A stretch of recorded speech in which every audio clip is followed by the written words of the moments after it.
হে যুবক, জীবনে অনেক গুনাহ করেছ, অনেক পাপাচার করেছ, অনর্থক কাজে নিজের জীবনের মূল্যবান সময়গুলোকে নষ্ট করেছ। হে যুবক, তোমাকে বলছি, এখনো কি সময় হয়নি তোমার রবের দিকে ফিরে আসার? এখনো কি সময় হয়নি তোমার রবের দিকে প্রত্যাবর্তন করার? আর কত সময় তুমি গুনায় বিফল হয়ে থাকবে? আর কত সময় তুমি পাপের সমুদ্রে হাবুডুবু খাবে?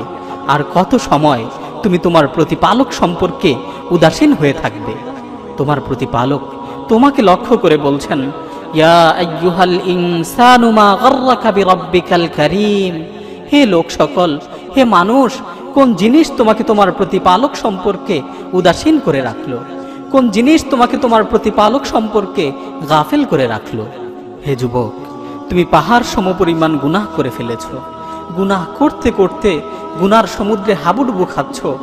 পৃথিবীর এমন কোনো খারাপ কাজ বাদ নেই যেটা তুমি করনি। পৃথিবীর এমন কোনো পাপাচার বাদ নেই যেটা তুমি করনি। তুমি মনে মনে ভাবছো যে আল্লাহ সুবহানাহু ওয়া তাআলা তোমাকে কখনোই ক্ষমা করবেন না। আল্লাহর রহমতের ব্যাপারে তুমি নৈরাশ হয়ে গেছো।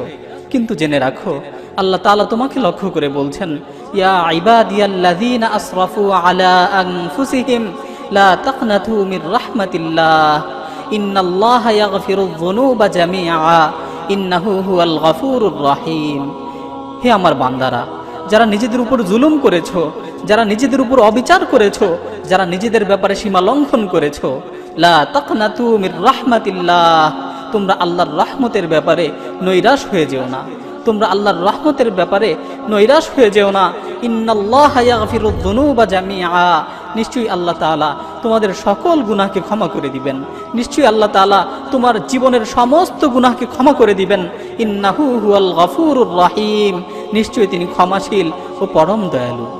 হাদিসের মধ্যে এসেছে, বান্দা যদি আসমান জমিন সমপরিমাণ গুনাহ নিয়ে আল্লাহ তাআলার নিকট উপস্থিত হয়, বান্দা যদি আসমান জমিন সমপরিমাণ গুনাহ করে ফেলে, তারপর যদি আল্লাহর নিকট উপস্থিত হয় এবং আল্লাহর কাছে ক্ষমা চায়, তাহলে আল্লাহ তাআলা তাকে রহমতের চাদর দ্বারা আবৃত করে নেন।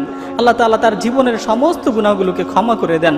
আল্লাহ তাআলা পবিত্র কালামে মাজিদে ইরশাদ করছেন, নাব্বি ইবাদি আন্নী আনাল গফুরুর রহিম। হে নবী, আপনি আমার বান্দাদেরকে জানিয়ে দিন, আপনি আমার বান্দাদেরকে বলে দিন, নিশ্চয়ই আমি ক্ষমাশীল ও পরম দয়ালু। ক্ষমাশীল ও দয়ালু আল্লাহ আমাদের জন্য তার ক্ষমার হাতকে বিছিয়ে রেখেছেন, আমাদের জন্য তার রহমতের হাতকে সম্প্রসারিত করে রেখেছেন। আল্লাহ তাআলা আমাদেরকে ডাক দিয়ে বলছেন, হাল মিন মুস্তাগফিরিন ফাআগফির লাহ। আছো কি কেউ গুনাহ থেকে ক্ষমা প্রার্থনাকারী? আমার কাছে ক্ষমা প্রার্থনা করো, আমি তার জীবনের সমস্ত গুনাহগুলোকে ক্ষমা করে দিব। আল্লাহ তাআলা আমাদেরকে ডাকছেন, আমাদের মতো পাপিষ্ঠ বান্দাদের ডাক দিয়ে বলছেন, হাল মিন মুস্তাগফিরিন ফাআগফির লাহ। আছো কি কেউ গুনাহ থেকে ক্ষমা প্রার্থনাকারী? আমার কাছে ক্ষমা চাও, আমি তাকে ক্ষমা করে দিব। আসুন না, একনিষ্ঠতার সাথে আল্লাহর কাছে ক্ষমা চাই। নিজের জীবনের সকল অপরাধের কথা স্মরণ করে দুহাত তুলে আল্লাহ সুবহানাহু ওয়া তাআলার কাছে ফরিয়াদ করে বলি, রব্বানা যালামনা আনফুসানা ওয়া ইল্লাম তাগফির লানা ওয়া তারহামনা লানাকুনান্না মিনাল খাসিরিন। হে আল্লাহ, আমরা নিজেদের উপর জুলুম করেছি। হে আমাদের রব, আমরা নিজেদের উপর জুলুম করেছি, আমরা আমাদের উপর অন্যায় করেছি, অবিচার করেছি।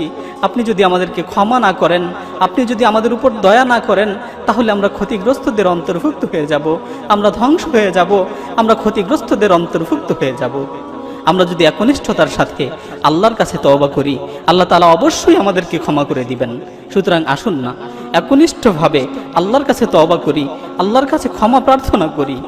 আল্লাহ তাআলা যেন আমাদের তওবাকে কবুল করে আমাদেরকে তাওয়াবিন ও মুতাতাহহিরিনদের মাঝে অন্তর্ভুক্ত করে নেন।